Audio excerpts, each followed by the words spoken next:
Alors, vous êtes représentant de patients à l'Europe pour l'AFA, dans le groupe de l'EFCA, pour travailler sur les recommandations et la traduction de ces recommandations européennes en langage patient. Alors, qu'est-ce que ça veut dire exactement ?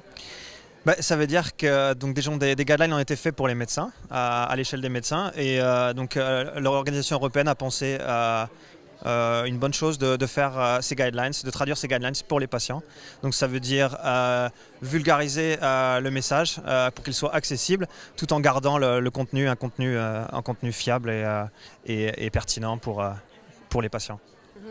Alors, donc, dans ces guidelines, il y a des guidelines sur tout un tas de choses, mais il y a au moins deux sortes de guidelines. Il y a les guidelines pour la maladie de Crohn et la guidelines pour la rectocolite hémorragique. Vous avez travaillé plutôt dans le groupe de travail sur la rectocolite hémorragique. Alors, expliquez-nous un petit peu l'ambiance du travail de ce groupe.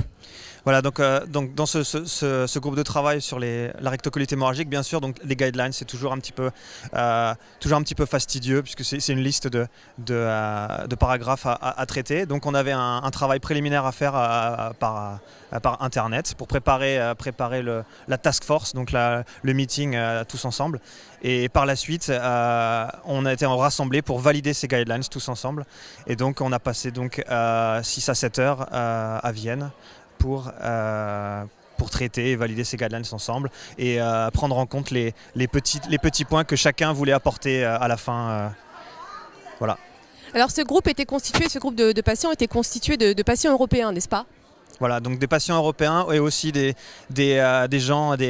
professionnels qui faisaient partie des associations de patients à l'échelle européenne. Donc il y avait un Israélien, un Finlandais, un Espagnol, des Hollandaises, des Néerlandaises et moi-même.